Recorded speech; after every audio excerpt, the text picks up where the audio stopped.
Eu sou um municipalista por absoluta convicção, não fui prefeito, mas fui vereador por 2 mandatos, passei o segundo turno na última eleição para prefeito e tenho dito nos últimos tempos que um dos grandes desafios do nosso país é devolver o Estado para dentro do orçamento. A Constituição Federal criou um Estado que não cabia no orçamento. E de 1988 para cá, nós ampliamos o Estado sem a mesma capacidade de ampliar os orçamentos dos entes federativos. Se isso é verdade para a União, mais ainda para os estados e mais ainda de forma extremada para os municípios. De 88 para cá, os municípios receberam uma série de novas responsabilidades e não receberam proporcionalmente fontes de financiamento dessas novas responsabilidades. Além disso, é uma covardia o que acontece numa série de municípios, em especial nos municípios mais pobres, que é o primo rico pedindo dinheiro emprestado para o primo pobre. Eu tive esse final de semana em Amundá, um município muito pobre, lá no interior do estado do Amazonas, e visitei o hospital. Todos os médicos do hospital estadual eram da prefeitura. Todos os servidores do hospital estadual eram da prefeitura. Todos os funcionários do cartório, Guzmán, eram da prefeitura. O tribunal tem um orçamento de 400 milhões de reais. Esse município tem um orçamento anual de 32. E é o ente federativo que tem 32 milhões de reais, pagando a conta do ente federativo que tem 400, ou pagando a conta do ente federativo que é o governo do estado, que tem 15 bilhões de reais de orçamento. Isso é algo que precisa ser denunciado e reequilibrado dentro de uma lógica de um novo pacto federativo. E eu acho que nós precisamos dar centralidade a esse debate do novo pacto federativo. E a centralidade passa necessariamente não por uma maior distribuição da União de repasses para os municípios, mas de uma maior capacidade de arrecadação própria dos municípios, de uma possibilidade de arrecadação direta, de transferência de tributos que hoje têm natureza federal ou estadual, direto para os municípios, para que a gente possa, aí sim, empoderar os prefeitos e dar capacidade de soluções mais rápidas para o problema das pessoas.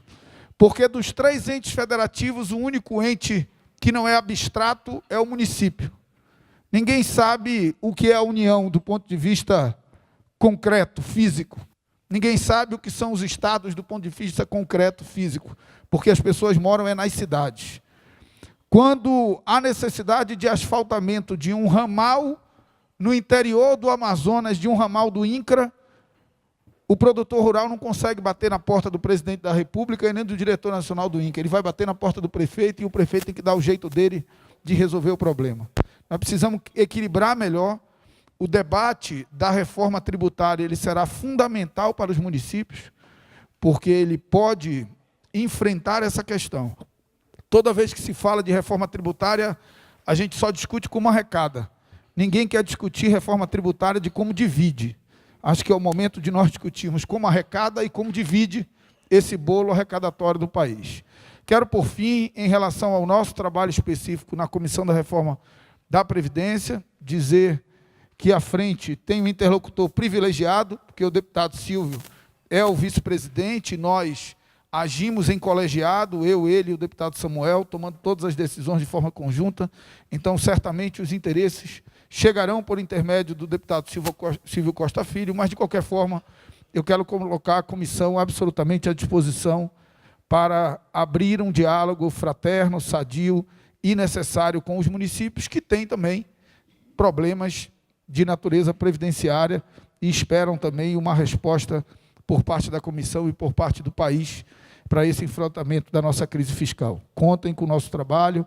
Nós vamos criar um ambiente durante as discussões para ouvir a Confederação Nacional dos Municípios, para ouvir representação dos estados, para que a gente possa receber as ponderações e as sugestões dos nossos 2 entes federativos, que são os estados e os municípios. No mais, me coloco inteiramente à disposição, agradeço a gentileza do secretário Rogério Marinho de permitir que eu falasse, eu tenho 2 reuniões e preciso estar na Câmara às 9h30. Então, eu vou correr um pouquinho, mas vou ficar para ouvir um pouco aqui da nossa reunião. Muito obrigado.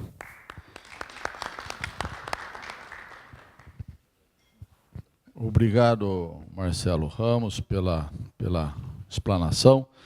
Queria só registrar a presença aqui, além do nosso querido Rogério Marinho, do deputado Silvio Costa, que é o presidente da frente do Pacto Federativo, o deputado Ricardo Barros, nosso ministro, Pedro Westphaler, Carmen Zanotto, o Geninhos Giuliani, o Eduardo Bismarck, o Benes Leocárdio, a Luísa Canziani e também a Marinha, que está aqui, que não está no relatório dos deputados, mas ela é nossa deputada, de vários mandatos aqui junto com a gente.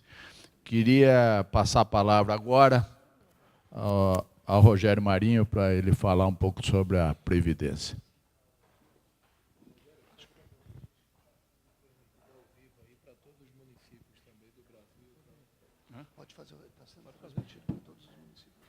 O Silvio pede para nós fazermos aqui um registro que está sendo transmitido para todos os municípios aí do Brasil aí pela internet, hein? Nós estamos na rede mundial. Bom, saudar aqui o nosso presidente Haroldo, o presidente da frente, o Herculano, o Silvio aqui, que também faz parte da diretoria, da frente parlamentar municipalista, os deputados aqui presentes e deputadas.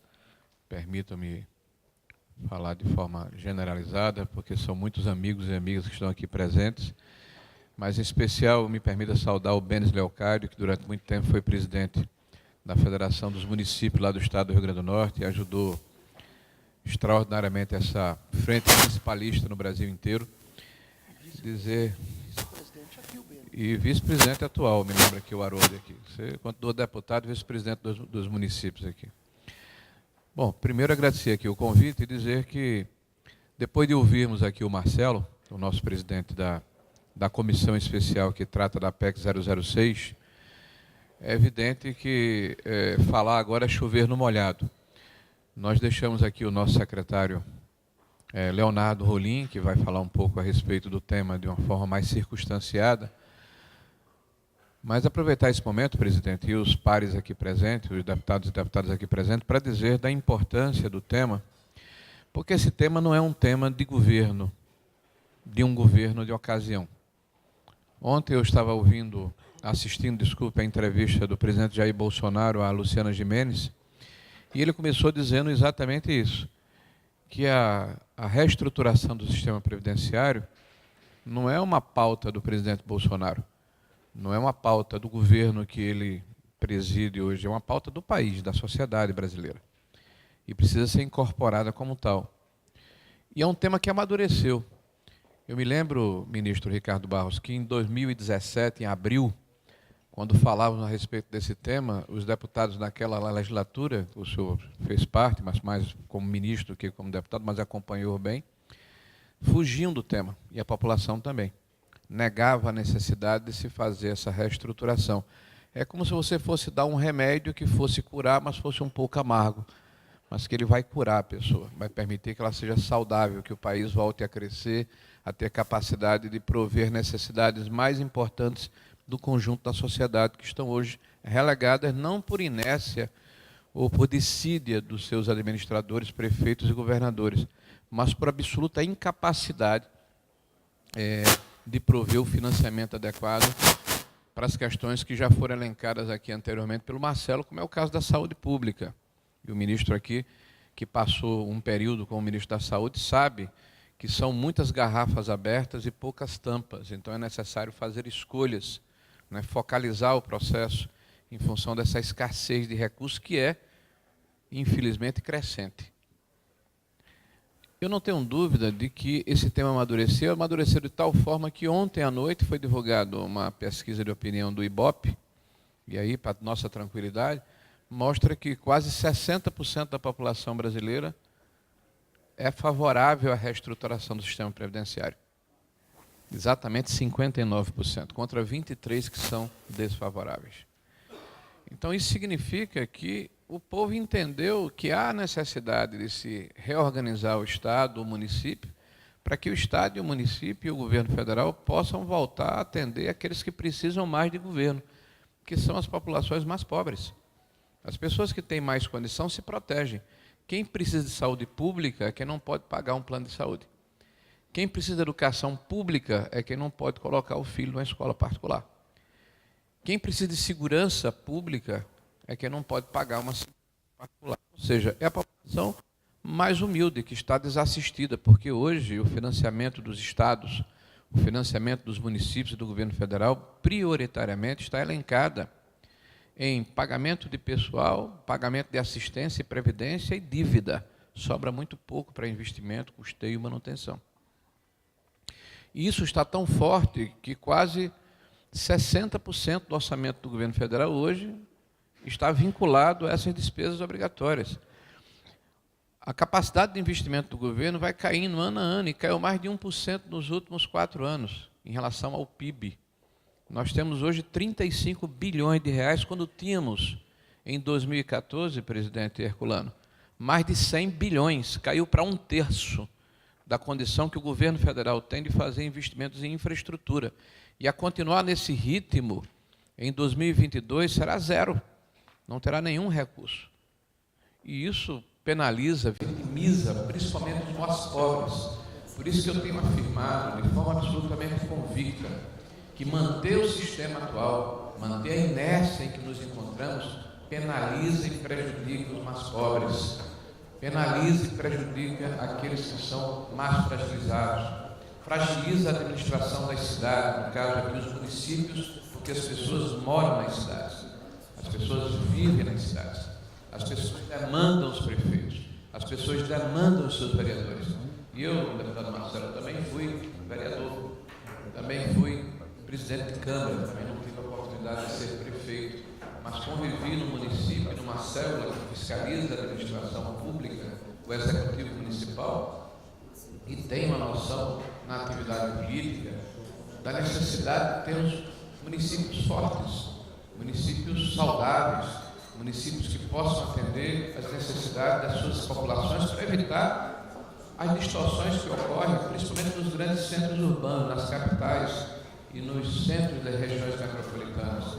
Então, em cada uma dessas cidades, elas terminam sendo penalizadas, porque se tem uma condição melhor, os municípios do entorno, até por escassez de recursos, terminam transferindo as suas necessidades de serviço para os centros mais fortalecidos financeiramente. E isso gera toda sorte de distorção.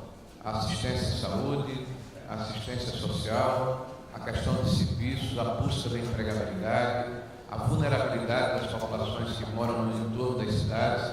Então, isso precisa ser enfrentado e só vai ser enfrentado com muita coragem, presidente. E aí eu quero aqui fazer um registro, dizer que a liderança do presidente Haroldo e de sua diretoria tem sido decisiva no sentido de buscar essa interlocução com o governo federal, de buscar a redefinição de um novo pacto federativo. Nós precisamos muito desse equilíbrio fiscal que vai ser dado com a reestruturação do sistema previdenciário, mas não é apenas o governo federal, são os estados e municípios, para que nós possamos dar outros passos, redefinir a nossa matriz tributária, redistribuir os recursos, como diz o ministro Paulo Guedes, mais Brasil, menos Brasília, fazer um trabalho de desburocratizar, de simplificar, de criar um ambiente confortável para o empreendedor do nosso país, porque quem gera emprego no país, infelizmente, é um fato, é real, não é a prefeitura, não é o governo do estado, não é o Tribunal de Justiça, não é o Ministério Público. Quem gera emprego no país é quem empreende, é quem tem coragem de ir para o mercado e se colocar à disposição, e essa pessoa, esse cidadão, essa cidadã, precisa de um ambiente propício, de um ambiente confortável. E essa é a nossa tarefa, prefeito. E essa é a nossa tarefa, senhores e senhores deputados. Então, vamos a ela, eu não tenho dúvida que nós vamos vencer. E parabéns pelo trabalho hoje, parabéns ao fulano aqui, deputado da Câmara da Frente Municipalista. Obrigado, ministro. Eu só queria registrar que o Rogério Marinho foi injustiçado nas urnas porque foi o relator da reforma trabalhista. Eu também votei a reforma trabalhista, limite do teto de gastos, a terceirização, 2 vezes para não afastar o presidente Michel Temer, e perdi metade dos meus votos. Fui eleito de sorte, viu? Mas se tivesse que fazer, eu faria tudo de novo. Votaria tudo de novo, para dormir, com consciência, travesseiro.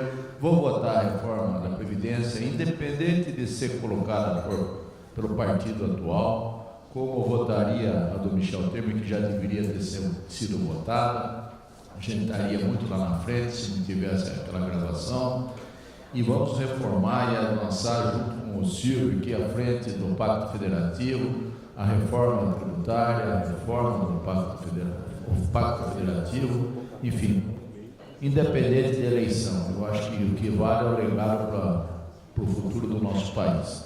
Então, estamos juntos nessa luta, conte com a gente, o Rogério.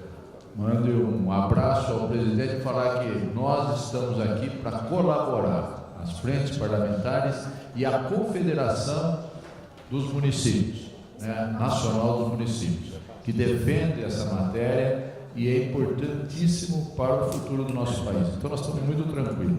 Eu recebo mais de 30 mensagens no WhatsApp para não votar contra, que é a oposição.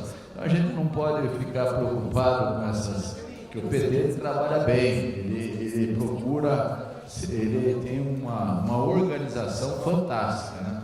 Sabe fazer oposição. Agora, como que pode? Se o PT ia apresentar uma reforma da Previdência, a gente teria que votar também, independente de partido. Nós temos que pensar no Brasil, não a questão partidária. Então, queria, como o Nery Geller tem um compromisso, queria passar a palavra a ele, vai falar um pouco sobre a FPA. O deputado Beto acabou de chegar. Bem-vindo, Beto.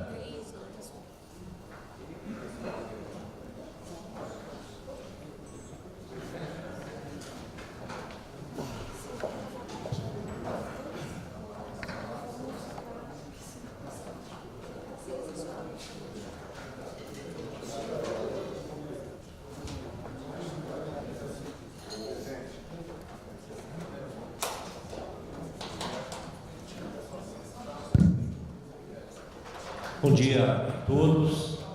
Eu gostaria de cumprimentar o nosso presidente Herculano, em seu nome, cumprimentar os demais deputados, cumprimentar meu amigo Pedro Westphalen, colega do partido, os demais deputados, e dizer ao nosso presidente da CNM do quanto que nós temos obrigação de caminhar junto com os prefeitos, até para dar sustentação para que se resgate um pouco do recurso para os municípios. Que eu quero agradecer, Herculano, pelo espaço que me concedeu. Realmente eu tenho um compromisso logo, e vários parlamentares da Frente Parlamentar Agropecuária que estão aqui presentes, e nós estamos bastante alinhados no sentido de trabalhar essa questão da compensação da Lei Candir, por 2 motivos. Primeiro motivo, da importância que parte desse recurso vai para os estados, a compensação, e uma boa parte vai para os municípios, pelo menos 25%.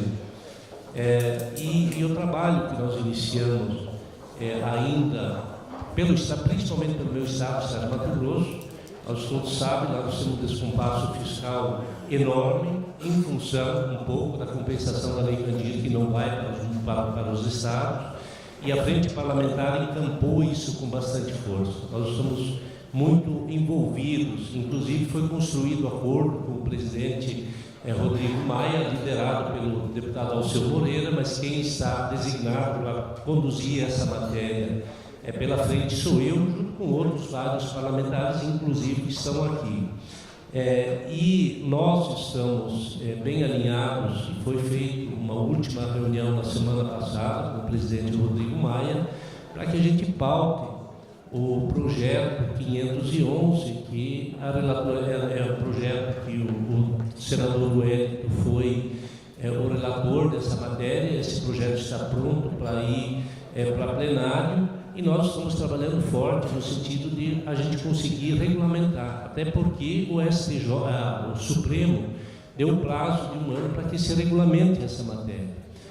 Acho importante, Herculano, a gente caminhar junto nesse contexto para que a gente possa realmente pressionar O trabalho que foi feito na frente parlamentar é com todas as bancadas do Centro-Oeste, com a maioria dos deputados gaúchos, uma boa parte dos deputados catarinenses e também paranaenses, para que a gente trabalhe a convergência. Sabemos que o Tesouro não tem caixa para pagar o passivo que tem para trás, são mais de 200 bilhões de reais, se corrigido, talvez passe de 300, chegando próximo a 400 bilhões de reais, 340, e a gente sabe que isso não é possível. Também não podemos criar uma expectativa que não possa depois ser levada adiante. A proposta intermediária que nós estamos fazendo, com levantamentos feitos por técnicos, contratados para isso pelo IPA, para que a gente possa sentar agora com a equipe econômica e conduzir e ajudar os governadores que estão trabalhando isso. Acho que é importante trazer isso para a mesa, se a gente pudesse, numa reunião com a diretoria da Frente Parlamentar do Municipalismo e nós, lá da Frente Parlamentar, nos alinharmos nesse assunto, até para ver até onde que a gente pode chegar. Conduzir isso dentro da discussão que nós fizemos e está bem avançado. Dentro do contexto da Frente Parlamentar, são 100 e poucos parlamentares que vão pegar firme. Por quê? Porque isso é importante. Eu vou dar alguns dados do Estado de Mato Grosso. Isso serve para os estados produtores, não só do agronegócio, mas de minérios, enfim. Os grandes estados exportadores é que sofrem com essas exportações, tendo em vista que não recebe os 12% que é de direito para os estados. Nós, lá no estado de Mato Grosso, além do estado estar num descompasso fiscal violento, nós temos déficit hoje, a folha de pagamento atrasado, parte dos recursos da saúde não sendo repassado, mas mais grave que isso, o Estado está começando a tributar o setor. Tributando o setor, automaticamente nós começamos a inviabilizar a produção. É o que gera emprego, é o que gera renda, é o que movimenta a economia. E é preocupante, lá o Estado vai arrecadar, para conseguir o equilíbrio fiscal, vai arrecadar através de aumento de tributo, que é um fundo, é o FETAB, que é um fundo de transporte e para investimento em logística, que acaba indo para pagamento de folha, para pagamento de educação e saúde, inviabilizando o setor. Por isso, o envolvimento direto da frente parlamentar, tendo em vista que Mato Grosso do Sul, Pará, sul do Pará, Mato Grosso, Paraná, Santa Catarina, Rio Grande do Sul, que são grandes exportadores, acabam se inviabilizando do ponto de vista da produção primária. Acho importante a gente se alinhar, talvez na semana que vem sentarmos com a diretoria da Frente Parlamentar, daria uma sugestão aqui aos senhores, se isso puder, ou nós virmos para cá, da Frente Parlamentar, ou nós irmos para lá. Eu faço parte das duas frentes e sei do trabalho que vocês estão fazendo. A gente alinhar e fechar essa composição, para que a gente possa ir, é melhor esse projeto 511, tem outras alternativas, o que nós podemos, em conjunto, negociar com a equipe econômica e fazer com que o presidente da Câmara, Rodrigo Maia, que está compromissado com isso, qual o respaldo político que nós daríamos a ele para fechar essas negociações.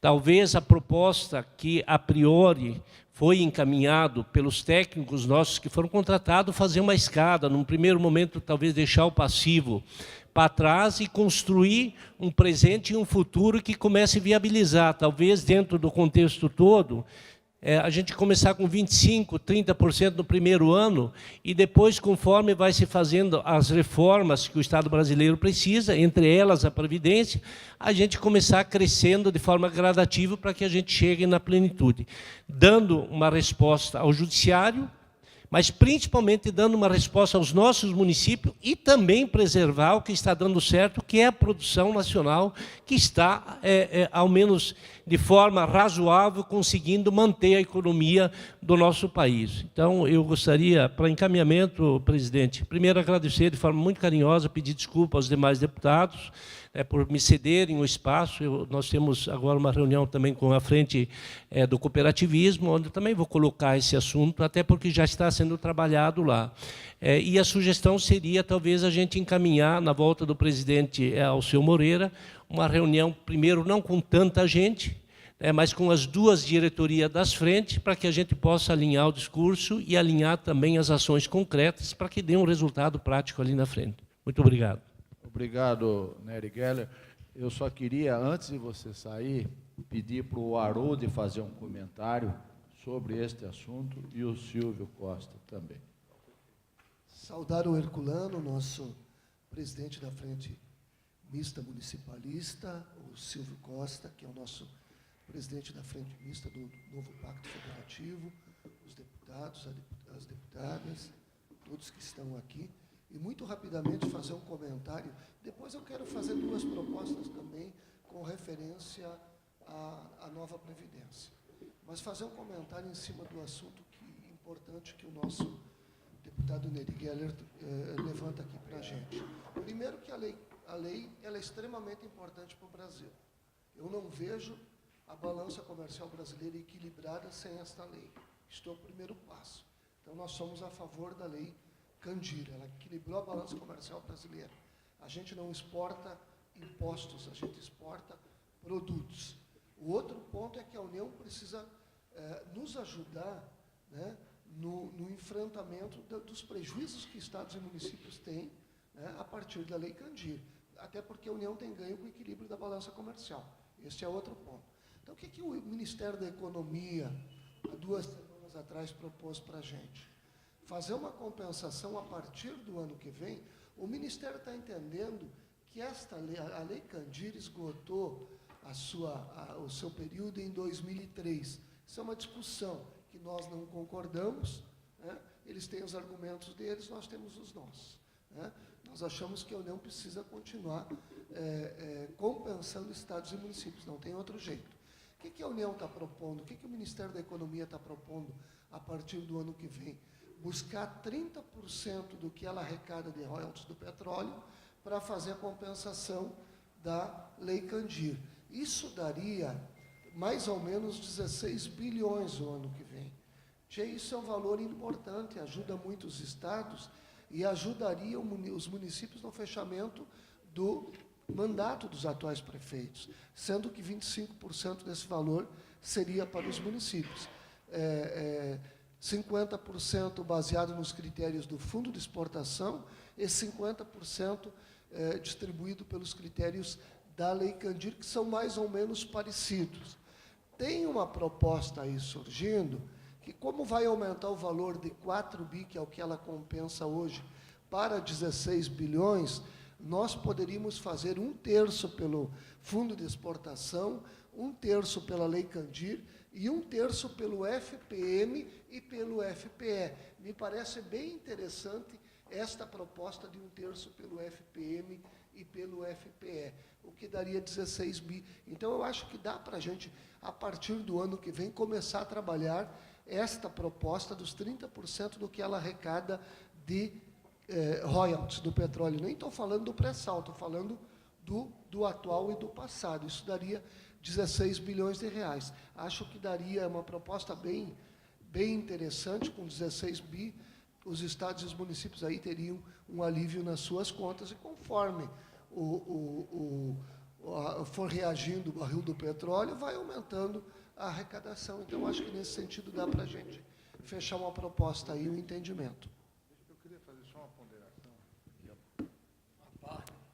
Eu queria aqui, Nery, realmente eu quero aqui testemunhar, tem se debruçado na frente da agricultura, da FPA, muito nessa questão da Lei Candir, né? Tem sido aí um entusiasta, uma pessoa que tem dado aí a sua parcela de contribuição muito grande a estudos e se debruçado sobre o tema. Mas eu queria só fazer aqui uma ponderação, até para a condução dos trabalhos da Frente Parlamentar do Municipalismo e aqui a Confederação. Eu tenho certo receio, sempre que no meu estado, Mato Grosso do Sul, ele é detentor dos recursos do gás natural, do ICMS do gás natural, que adentra pela Bolívia, né? Então, o gasoduto entra por Corumbá, e ele é detentor do ICMS do gás. Qualquer oscilação na compra do gás, isso traz um transtorno gigantesco à economia do Estado e aos municípios. Porque, só para se ter uma ideia, caiu 48 milhões a receita do gás no primeiro trimestre do Estado. Então, vocês olham o que isso traz de transtorno. O que eu vejo que nós tínhamos que nos debruçar também é que, quando se tratar de recurso finito, que é royalty de petróleo, nós tínhamos que ter um tratamento diferente. Primeiro, para que esse recurso não seja gasto de forma alguma com o pessoal, porque ele é volátil. Então, quando você joga dentro de uma bolsa, que é o FPM ou o FPE, você traz ali um certo conforto que amanhã os servidores públicos estão ali pedindo aumento, porque a receita subiu em 20%, subiu em 15%, só que isso amanhã nós podemos ter uma alta de petróleo, mas podemos ter uma redução também. Né? Redução do preço, redução do dólar, redução de tudo, e aí nós ficamos aí refém. Então, eu peço aqui a compreensão dos pares e também da Confederação, para que a gente crie um regramento diferenciado quando se trata de recursos finitos. É importante a gente ter essa compreensão. Essa é o que eu queria salientar a proposição de Vossa Excelência. A gente concorda com o deputado Beto, né? Isso aí tem que ter esse cuidado de como organizar para que não seja usado para aumentar o tamanho da estrutura e da máquina. Isso tem um custeio, né, sempre. Então, é importante que a gente tenha esse cuidado, não tenha dúvida. Eu só queria registrar aqui a presença do deputado Luizão Goulart, que chegou agora há pouco, a Ângela Amin, que se faz presente, o Jerônimo, também lá da FPA, né? FPA bem representada aqui. Passar a palavra ao Silvio Costa. Bem, primeiro, meu muito bom dia a todos e a todas aqui presentes. Quero saudar o nosso amigo, o presidente Harold, sempre nos acolhendo da melhor forma possível. Saudar meu amigo, o deputado Herculano Passos, nosso presidente da Frente Municipalista Brasileira. Saudar a todos aqui presentes. Eu serei, Herculano, muito breve, mas eu queria fazer só algumas observações que eu acho pertinentes para a gente trazer à baila essa discussão e ver como a gente vai avançar de forma mais objetiva. Primeiro, em relação ao grupo de trabalho que já foi formatado pelo Ministério da Economia, já foi validado pelo ministro Paulo Guedes, e a ideia é que já na próxima terça-feira a gente possa criar esse grupo de trabalho com representantes nossos da Câmara Federal, do Senado Federal, 2 representantes do Ministério da Economia, 1 representante da Casa Civil e 1 representante da Confederação Nacional dos Municípios, Pedro, para a gente poder avançar de forma objetiva na pauta municipalista. E a primeira sugestão, Harold, que eu faço, Herculano, para a gente ver como é que a gente constrói isso, alguns temas, eles vão ser discutidos por esse grupo de trabalho. Seção onerosa, Lei Candir, FPM, Fundef, entre outros, que a gente imagina que são importantes para o município. Eu acho que, independente do representante da Câmara e das frentes nesse grupo de trabalho, eu acho, Harold, que a gente poderia, Herculano, criar entre a gente o nosso grupo de trabalho para ver quem se dedica ao quê. Por exemplo, a deputada Ângela se sente que pode ajudar à vontade para ajudar em tal pauta. Luizão pode contribuir nessa direção. Eu queria trazer essa discussão para a gente poder tentar objetivar nessa direção, e a própria confederação, com os estudos, com a equipe de trabalho que tem, pode nos dar, Eduardo, um suporte na formatação de uma proposta para o próprio ministro da Economia. Porque nós tivemos lá, eu acho que a grande maioria, e na cabeça do ministro, no início do ano, era, bom, o Pacto Federativo, para mim, é desvincular tudo. E depois foi caindo a ficha, e ele está vendo que o Pacto Federativo não é só desvincular recursos, não é muito menos isso, é muito mais FPM, sessão onerosa, Lei Candir, entre outros, essa rearrumação tributária, do que só a desvinculação. Então, o ministro está muito sensível a isso. Eu queria ver, Herculano, como é que a gente pode já dar o primeiro passo nessa direção. Segundo, todos os membros da comissão do 1% do FPM já foram indicados pelos partidos e ela deve estar sendo criada já na próxima semana e vai ser identificado o presidente, o relator, tornado público objetivamente, e o presidente, Herculano Rodrigo Maia, quer já instalar essa comissão do FPM na próxima semana. Então, eu acho que é um debate importante para a gente tentar dar celeridade nessa discussão. A outra questão que eu acho importante, eu tive a oportunidade de falar, tanto eu quanto o deputado Herculano, o deputado Eduardo Birmar, que a gente tem sempre conversado ao lado de Haroldo com o presidente Davi Alcolumbre, presidente do Senado. E ele está muito sensível em relação a esse novo pacto federativo. Nesse momento, está tendo uma reunião dos governadores para tratar da reforma da Previdência e também do pacto federativo. Então, o que é que está desenhado até agora? É que o pacto vai ser encaminhado ao Senado, o Senado vai começar a discussão, mas na hora que chegar no Senado, a Câmara Federal já cria uma comissão para poder acompanhar essa discussão no Senado, para quando chegar na Câmara, a gente já ter toda a memória através dessa comissão.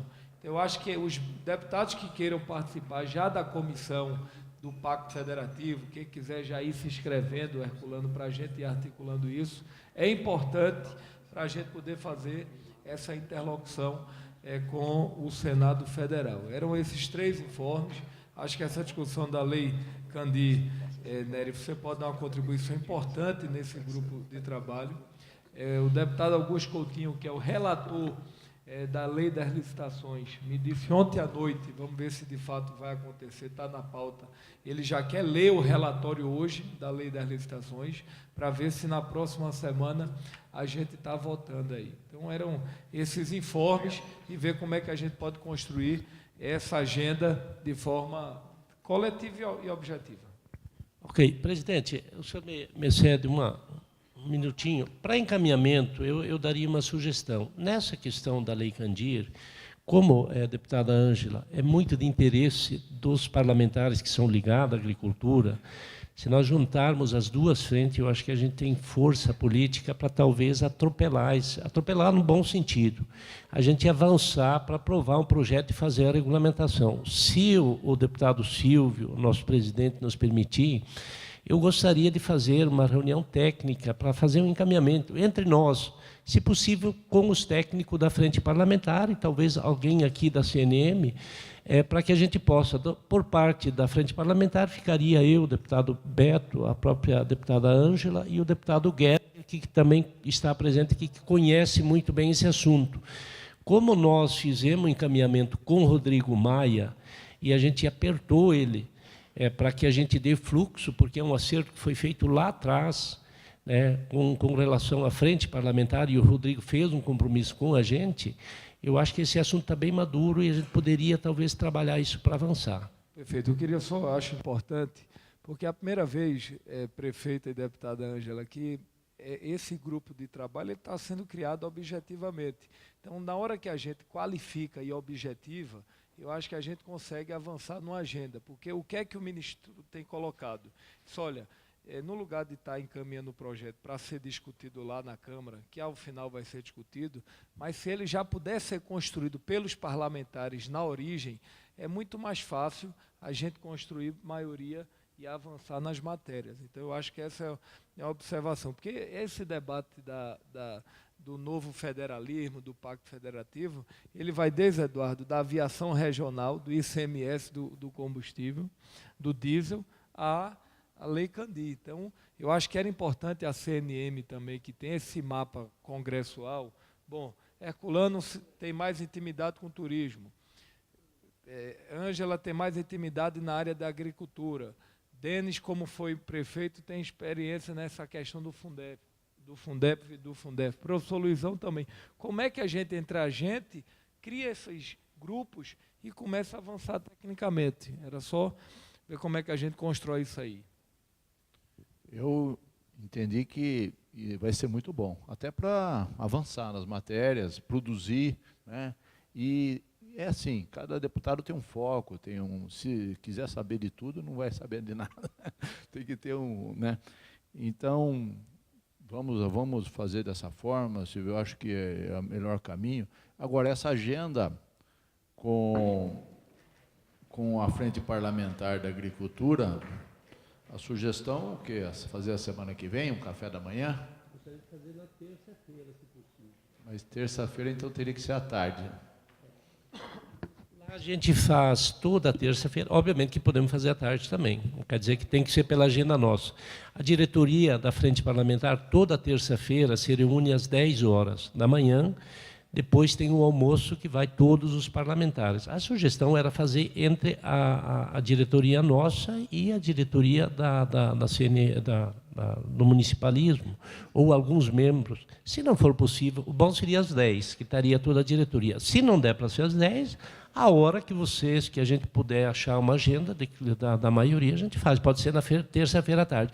Mas eu acho, de forma objetiva, está maduro o assunto, nós temos um projeto que está bem encaminhado, que poderia ir para plenário já, e é o que nós estamos trabalhando, que é o Wellington for relator, e ele também está alinhado com a Frente Parlamentar do Municipalismo, até porque o Wellington é vice-presidente da Frente, eu acho que, e é o que também já está um pouco construído com o presidente da Câmara, e está construído, ao menos foi conversado já com a equipe econômica. Eu acho que é o projeto que está mais maduro para a gente fazer realmente essa matéria tramitar. Então, a sugestão seria na terça. Se não for, pode ser outro dia também. Então, vamos... Não, está acatada a sugestão. Terça-feira, o Haroldo já me comunicou aqui que tem a disponibilidade dos funcionários irem com documentos, com tudo que eles têm, toda a...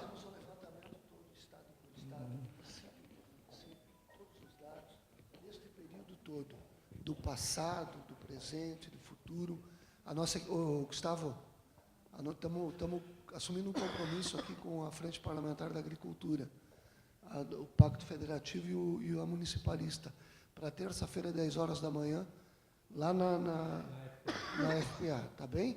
A nossa equipe que trata de Lei Candir, tá certo? Com todos os dados e as informações. Ok, Edu? Então, está combinado.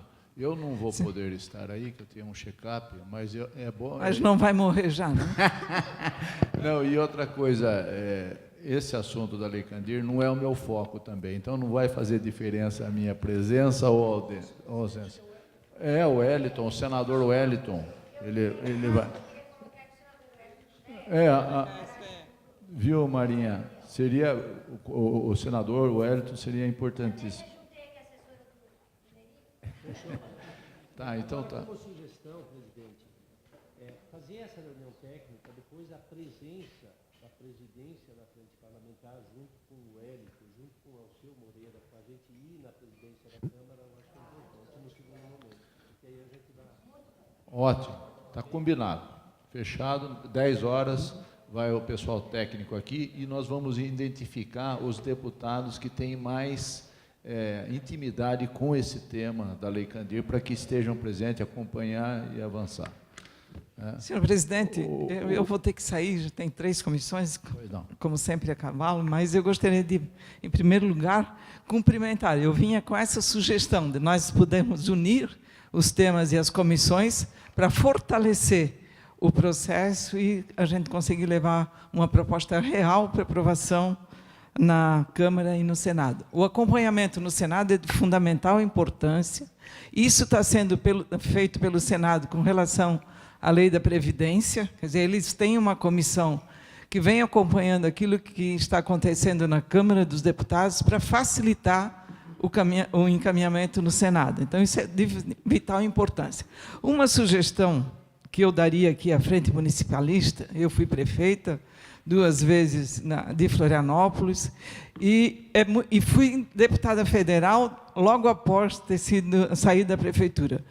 Quando nós aprovamos na Comissão de Educação, eu era presidente, o piso salarial do professor. Nós temos muitos programas que são instituídos pelo governo federal e cai nas despesas municipais sem a contrapartida. Ficou bem claro naquela discussão que o município que não tinha como chegar no piso salarial, a União compensaria.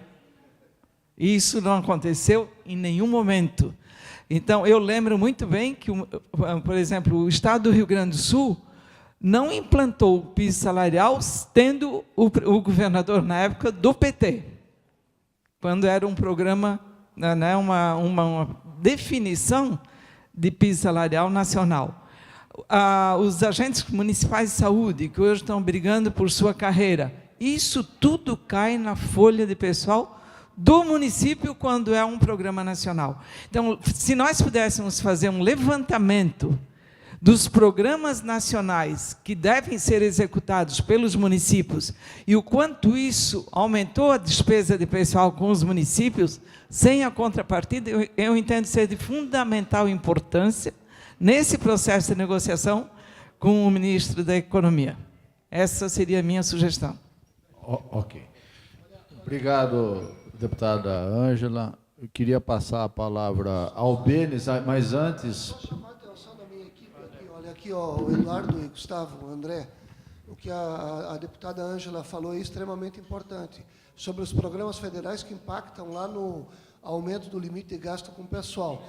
Fazer o estudo, já colocar na mão da comissão, colocar na mão dela esse levantamento que a gente tem aí sobre isso, tá bom?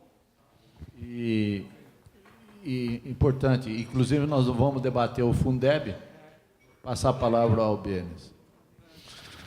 Caro presidente Herculano, bom dia a todos aqui que fazem parte desse encontro, ao presidente Haroldo, uma saudação aos colegas deputados e deputadas.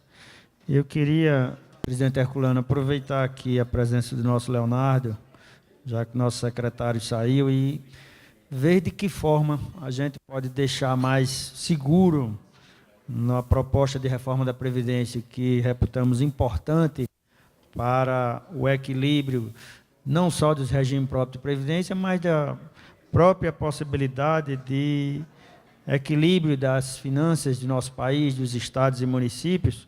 Claro que há uma preocupação nossa, principalmente quem estamos aqui como parlamentares do Nordeste, com relação ao trabalhador rural, com relação ao BPC, também dos membros do magistério, e que já é uma posição tomada por uma boa parcela de partidos na Câmara dos Deputados. Mas a minha sugestão, Leonardo, era de que forma nós poderíamos deixar mais claro a possibilidade de fazermos a compensação previdenciária dos servidores que hoje estão no regime próprio, e a grande parcela dos municípios estão levando um prejuízo tremendo, porque os tribunais de contas não homologam os processos de aposentadoria a tempo, e aí não só os municípios, mas os estados também estão tendo essa situação, e, salvo engano, prevê que após 5 anos, essa compensação não efetivada, ela estaria prescrita, ou seja, os municípios levando um prejuízo enorme.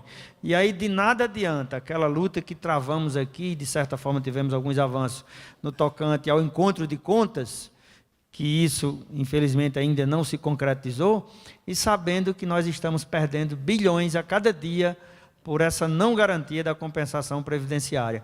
De certa forma, nós teríamos que lutar para que desburocratizássemos, que fosse uma coisa mais automática. Servidor aposentou, provou seu tempo de serviço, se vai ao tribunal ou não, mas que o governo federal pudesse cumprir com a devolução desse recurso, sob pena de inviabilizar os regimes próprios de previdência país afora, como é, e aí falo aqui com experiência própria de quem criou em 2013 o regime próprio de previdência do meu município, quando eu estava lá ainda enquanto prefeito, e até hoje não recebemos um centavo de compensação de servidor nenhum, embora já estejamos com mais de 100 servidores aposentados e trazendo uma preocupação enorme com a garantia do equilíbrio do nosso fundo de previdência próprio. Então, deixo aqui a minha contribuição, Leonardo, para que a gente possa, junto não só às nossas frentes, mas também dentro do projeto de reforma, ter essa garantia. Obrigado.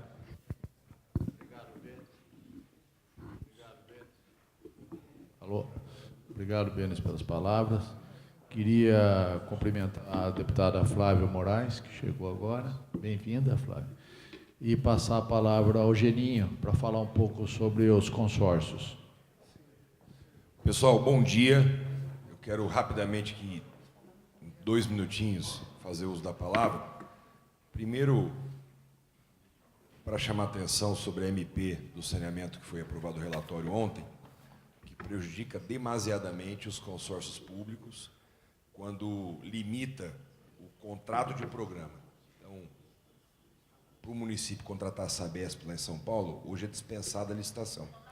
Com essa nova MP, o município, para contratar, a Sabesp vai ter que fazer uma licitação e a Sabesp vai concorrer de igual para igual com qualquer empresa do setor privado. Até aí, é um ponto prejudicial apenas para a nossa empresa de saneamento de São Paulo. Mas isso entrou no texto que, para os municípios agora contratar os consórcios, terá que ser feito por licitação. Então, acredito que não foi por maldade, foi um erro grotesco do relator mesmo, desatenção, falta até do nosso pessoal estar atento no texto. Então, é um trabalho importantíssimo que nós vamos ter que fazer agora para corrigir isso no plenário, tanto no Senado como na Câmara. Então, é um assunto que eu queria chamar a atenção aqui para deixar registrado e justificar a minha saída da reunião, presidente Haroldo, que eu tenho uma reunião às 10 horas com o Procurador de Justiça de São Paulo na liderança do meu partido. Então, parabenizar a todos pelo empenho e deixo que esse assunto agora nós vamos coordenar, Herculano, para ficar pronto e de gabinete em gabinete, principalmente no relator dessa medida provisória, para chamar a atenção, porque caso isso, Haroldo, passe nos plenários e aprove, os consórcios terão que ser contratados por licitação pelos municípios. É um absurdo. Então, nós vamos lutar para que isso seja revertido.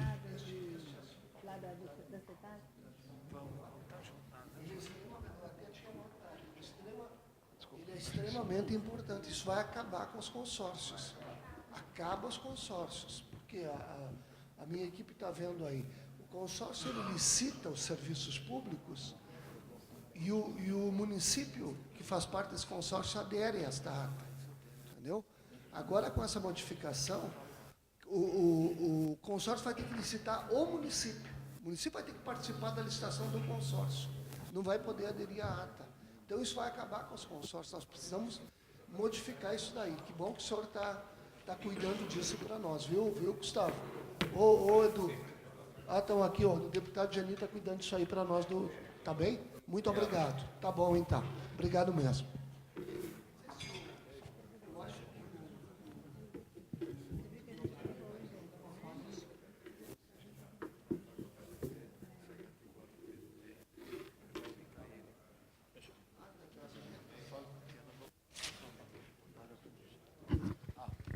Presidente. Haroldo, eu queria só poucas palavras, eu também não vou poder me alongar muito, e o presidente da frente está aí numa pauta intensa. Eu só queria fazer aqui um empenho para que a gente pudesse juntos, a gente conseguiu aprovar a urgência daquele sobre a punição dos gestores municipais, pela não implantação dos aterros sanitários, da destinação dos resíduos sólidos, né? Nós conseguimos aprovar a urgência da prorrogação do prazo. Alguns prefeitos já estão respondendo por improbidade. Nesse ano, em junho, agora, outra turma começa a responder. O ano que vem, isso vai se avolumando. E a gente teve lá, não votou o mérito, a gente tem lá uma resistência de alguns partidos, mas eles aceitaram votar a urgência. A gente precisava agora tentar ver se consegue. Eu acho importante, se não for aprovada essa matéria, mas que ela seja votada logo, porque os prefeitos vão saber que não vai ser prorrogado, e aí cada um já sabe o que vai acontecer. Do jeito que está, o projeto está lá tramitando, eles têm esperança de que vai ser aprovado e acaba deixando. Então, eu acho que precisa definir, vai prorrogar ou não vai prorrogar? E a gente precisa forçar para que essa matéria seja votada. Aí nós vamos discutir o mérito, né? Mas a urgência já foi aprovada. Eu queria... E a questão da 8666, né, que ficou lá na beira da pauta e acabou esfriando um pouco, passou a marcha, eu acho que nós precisamos retomar com força, presidente, para que a gente possa realmente votar essa matéria. Eu sei que ela é polêmica, ela vai precisar, mas nós precisamos fazer uma uma articulação forte junto ao presidente da Casa para que a gente realmente vote essa matéria, porque ela é muito importante para os nossos municípios brasileiros. É só isso. Não, o que a deputada coloca é extremamente importante, até porque o ministro do Meio Ambiente, parece que o governo está liberando 750 milhões de reais este ano para esse enfrentamento. Muito desse valor vai ser através de consórcios públicos. Veja a importância do que o deputado Geninho estava falando também. São duas situações que estão atreladas uma à outra. A situação dos consórcios, para que a gente possa retirar essa proposta da emenda, né? E da medida provisória, que é a 868, né? E também esta situação dos prazos. O ministro está dizendo que até o final do ano nós vamos resolver o problema dos lixões e dos aterros controlados, né? Mas, porém, ele libera 750 milhões este ano e 2 bilhões e 100 o ano que vem. Então, não existe fórmula mágica de resolver o problema de lixões e aterros controlados até o final deste ano. Não tem como isso acontecer. Isto leva, no mínimo, 4, 5 anos para resolver em todo o Brasil esse problema. A gente precisa de 11 bilhões de reais pelos nossos estudos para resolver o problema. Então, nós precisamos, sim, prorrogar o prazo, até para o governo ter tempo para ir arrumando recurso ao longo desse período para a solução desta situação. E 80% do problema, ele vai ser resolvido via consórcios públicos. Então, é extremamente importante as duas matérias, a prorrogação do prazo e a retirada desta condição aqui que prejudica muito os consórcios públicos. Isso é, deputado Herculano, extremamente importante para todos os prefeitos do Brasil. Isto está no dia a dia do prefeito, prejudicando muito ele. Então, se a gente pudesse debruçar nessas duas... Eu queria até sugerir, deputado Herculano, o presidente da frente, que nós pudéssemos marcar uma reunião com o presidente Rodrigo Maia e levar vários deputados parlamentares envolvidos com essa causa, para que a gente pudesse fazer uma gestão firme e bem definida em relação à votação dessa pauta.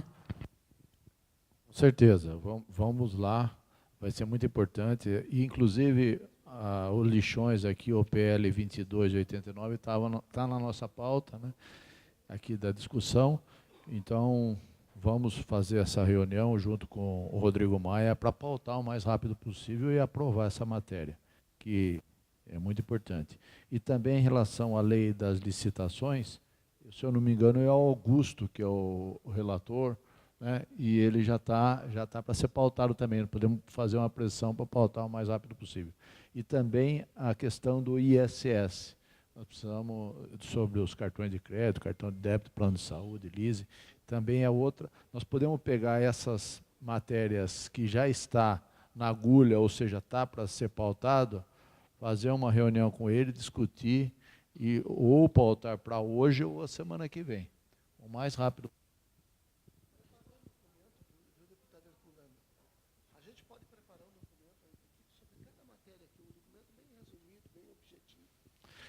Bom, queria saber se mais alguém quer fazer o uso da palavra, que aí nós já discutimos a pauta como um todo. Eu só tenho duas propostas aqui na nova Previdência, como se a frente pudesse encaminhar para nós, duas emendas. Na verdade, uma é sobre a imunidade tributária para os RPPS. O que é? Nós estamos pagando PIS/PASEP, 1%, né, o regime recolhe para a Previdência Geral. Os fundos de previdência privados não recolhem. Já tem esse acordo com o governo já concordou, o Ministério da Economia já concordou com a gente. Então, uma emenda, a gente trabalha isso, coloca na mão, o deputado Beto aqui está já se dispondo a entrar com a emenda através da frente, para que a gente faça essa imunidade tributária para os regimes de previdência própria. Não tem porquê do regime recolher para a Previdência Geral se ele banca a aposentadoria dos servidores. E a outra situação é permitir o empréstimo consignado a servidores. Se a gente pudesse botar também dentro da proposta da PEC 06. né, para que o regime de previdência próprio, está chegando o deputado Hildo Rocha, nosso parceiro, se a gente pudesse colocar a condição de o regime de previdência própria poder fazer empréstimo consignado aos servidores municipais. São as duas emendas. E a outra coisa que a gente trabalhou foi o percentual de 30% do bônus de assinatura da cessão onerosa do petróleo, do bônus de assinatura. O ministro Paulo Guedes deu uma entrevista aí, eu acho que foi comunicação, que vai transferir 20% para os estados. A nossa leitura é que é para estados e municípios.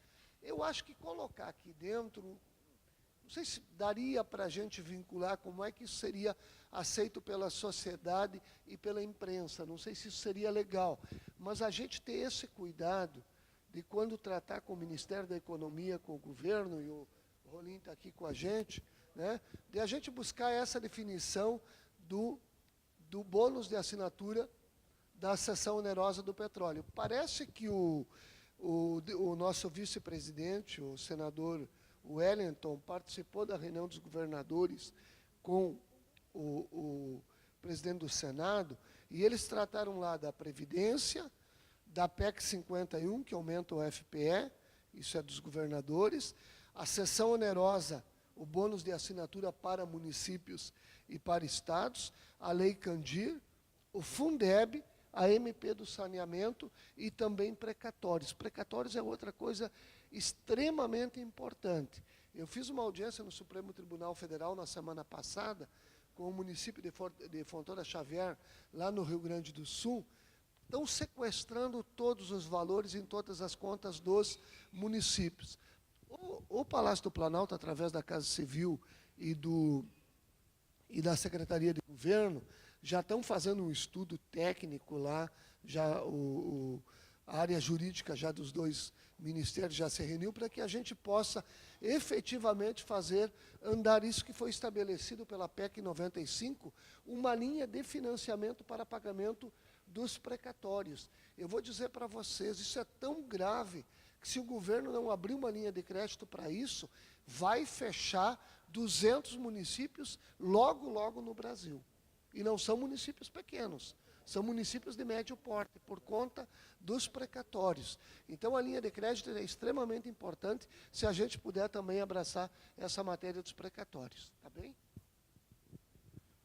Queria registrar aqui a presença do deputado Hildo Rocha, grande municipalista, amigo, e dizer que na pauta de hoje está a lei de licitação. Nós precisamos votar hoje, forçar lá. Está na pauta, viu, Haroldo?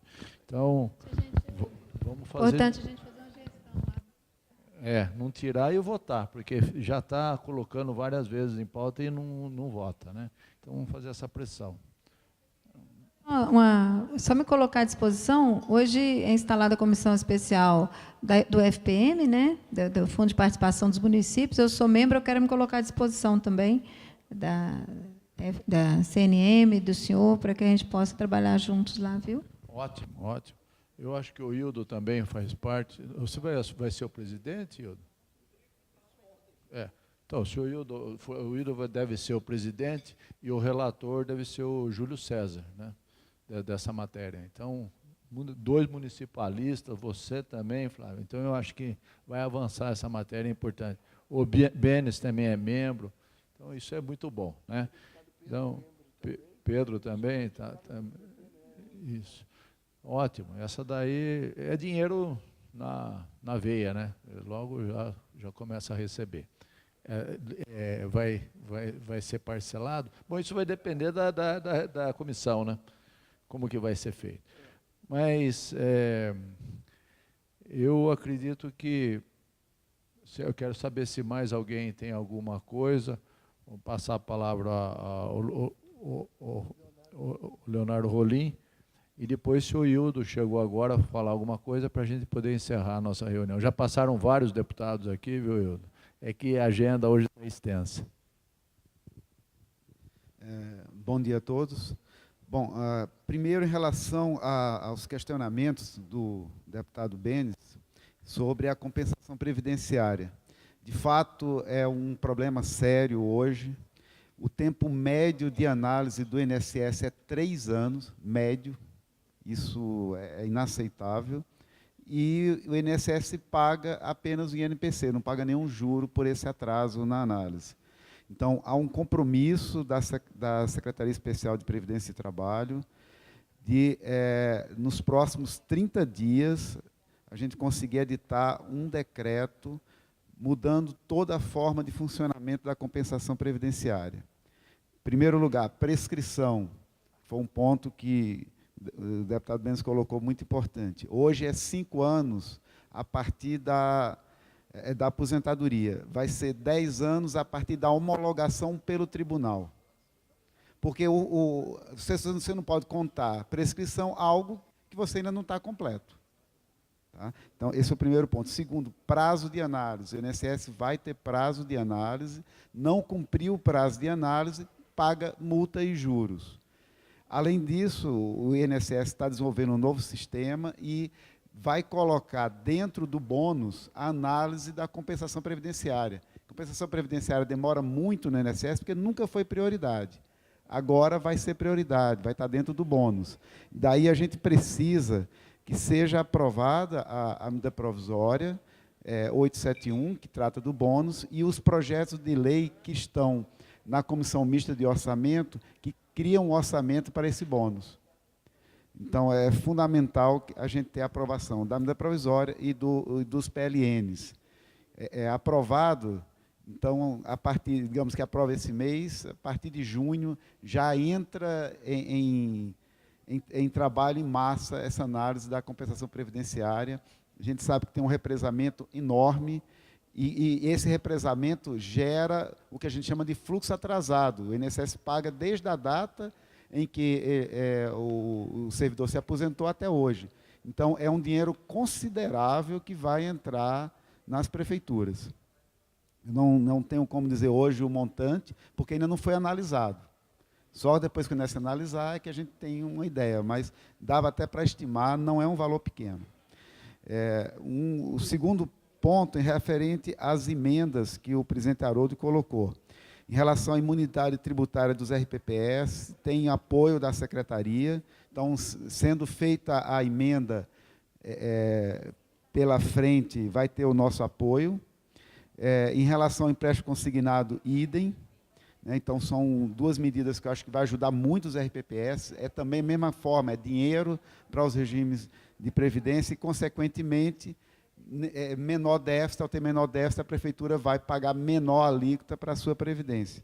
Então, é dinheiro para os municípios. E falar um pouco rapidamente sobre a importância da PEC 6 para os municípios, nós fizemos uma estimativa para todos os municípios que têm regime próprio. Em 4 anos, dá uma economia de 41 bilhões de reais. Em 10 anos, 171 bilhões de reais. Isso com um cenário bem conservador. Eu acho que, na verdade, a economia vai ser bem maior do que isso. Então, não vejo nenhuma outra medida que seja tão importante para os municípios quanto a PEC 6.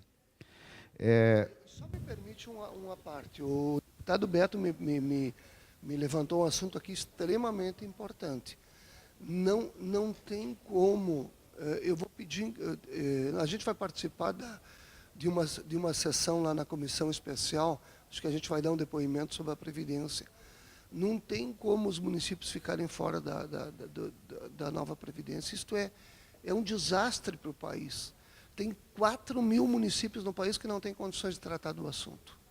Imagina fazer 5.570 reforma previdenciária, cada município fazer a sua. Isto é impossível de acontecer.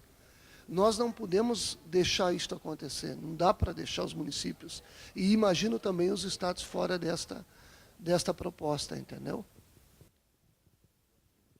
Bom, concluindo na linha, inclusive, do que o presidente Haroldo colocou, em relação aos municípios que estão no regime geral, a nova Previdência também traz um ponto muito importante.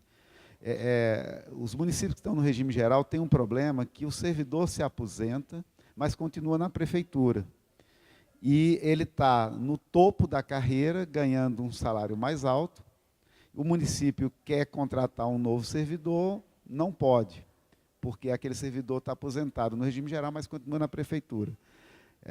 A PEC, ela obriga o servidor que se aposentar no INSS a sair na prefeitura, como ocorre com quem está no regime geral, ou no regime próprio. O servidor que está no regime próprio, se ele se aposentar, ele sai da prefeitura. Eu estive conversando com alguns prefeitos de municípios que estão no regime geral, essa era a grande bandeira dele no que diz respeito à Previdência.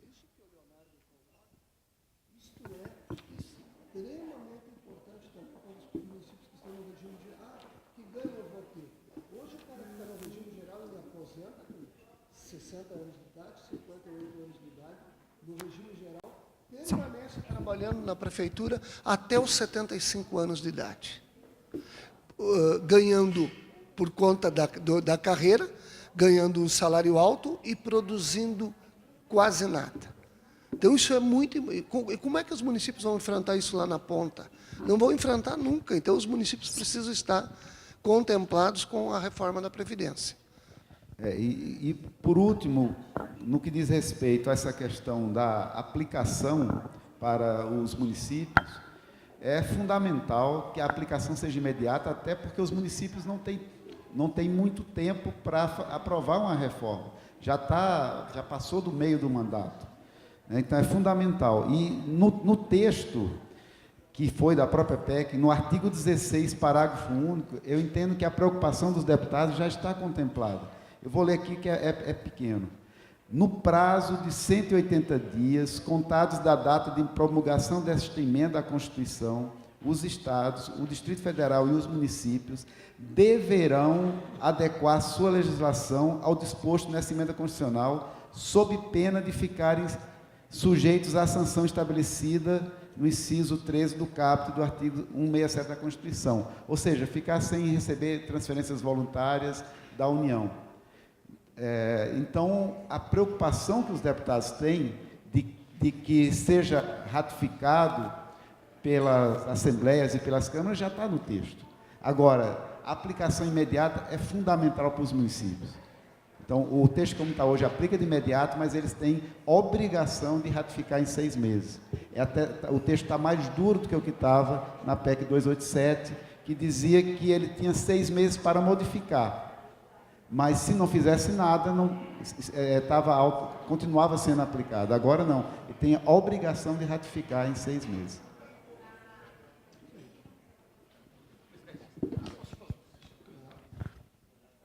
Passar a palavra ao Marcelo Barbieri. Secretário, eu fui nomeado aqui pela CNM como um dos representantes dos municípios do Encontro de Contas, do Comitê do Encontro de Contas.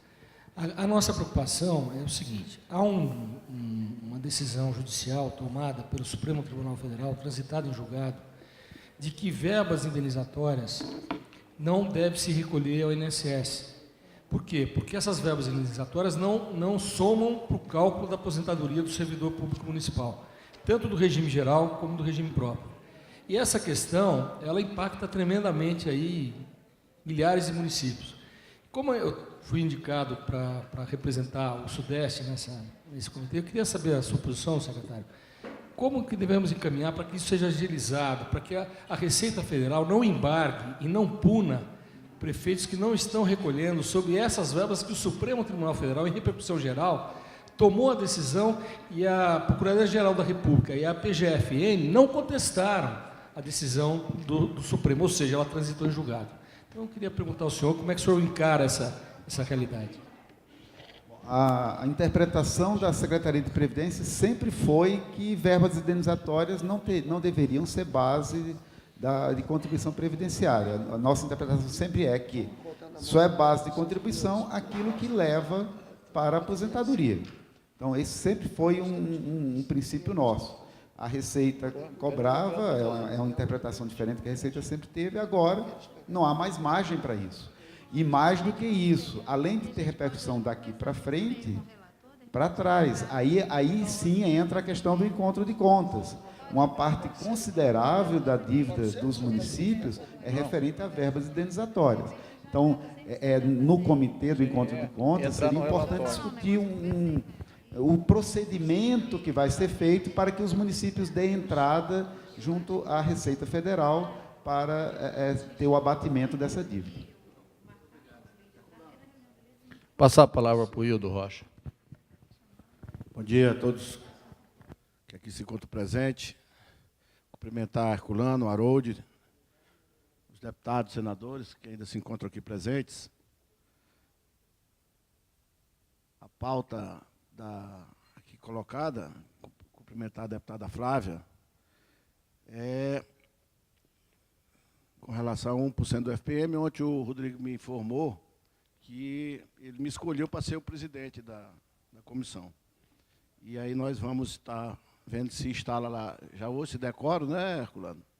Eu pedi o apoio de todos os senhores e senhoras que aqui se encontram presentes, para que a gente possa acelerar o processo. Lógico que vai ter que ter, no mínimo, 11 sessões do plenário da Câmara, por isso que quanto mais rápido se instala, mais fácil fica, porque senão vai chegar lá para o final do ano. Então, nós vamos estar fazendo tudo para acelerar a discussão e aprovação, logicamente. Com relação ao ISS, o PLP, já está com o relatório pronto, o Herculano preparou o relatório, ficou bom aquele substitutivo dele, mas eu fui informado que hoje o Supremo estará julgando aquela liminar do Alexandre de Moraes. Hoje, estaria na pauta hoje. Supremo. E que já há número para derrubar, o próprio ministro irá recuar e será constitucionalizado a lei. Será constitucionalizada, portanto, a lei. Então, aí já não vai precisar para trabalhar.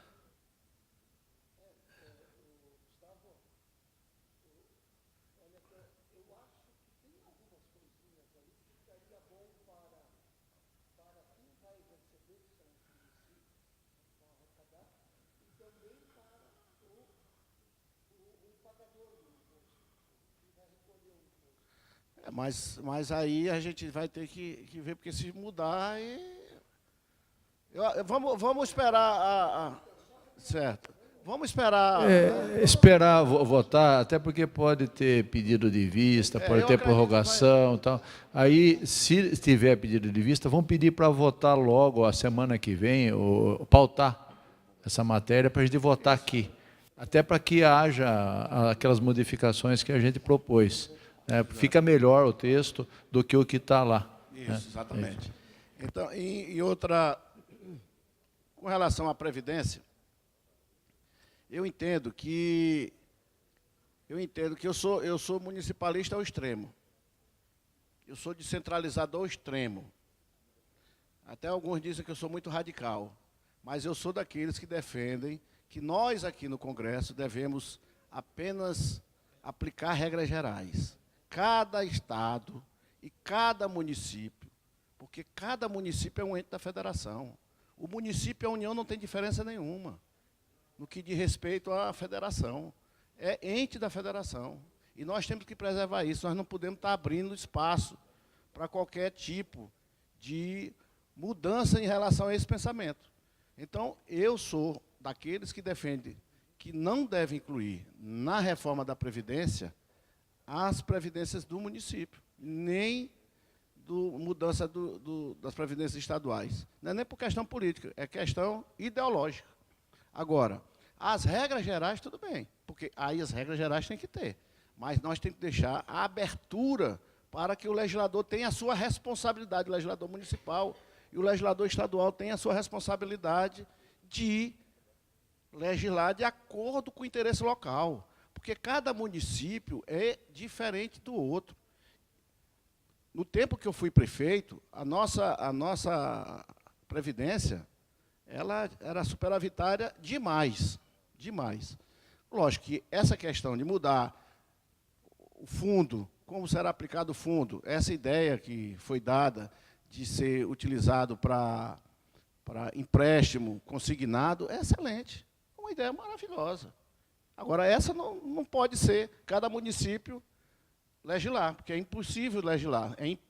É inconstitucional o município legislar nesse caso. Agora, por isso é que as regras gerais têm que ser aprovadas aqui. Agora, tem que deixar espaço para os estados e os municípios também legislar a sua parte. A gente não pode pensar que cada estado é igual. Goiás é uma coisa. Goiás, eles têm muito incentivo fiscal, porque eles trabalham muito com incentivo fiscal. As indústrias de medicamento estão em Goiás, porque a mão de obra é boa? É. Porque é bem localizada geograficamente? É. Mas principalmente por causa dos incentivos fiscais. Como é que nós vamos dizer que Goiás tem que fazer a previdência do jeito que nós queremos aqui em Brasília? Não pode. Nós podemos apenas regras gerais. Agora, as específicas têm que ficar lá com Goiás. Aí a Assembleia Legislativa é que tem que, juntamente com o governador, se entender e fazer lá. Entendeu?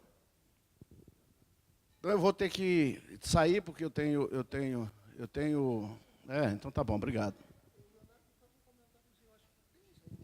Eu li o artigo, a proposta já prevê, inclusive, dá um prazo de 6 meses para as assembleias e câmaras ratificarem as mudanças feitas na PEC.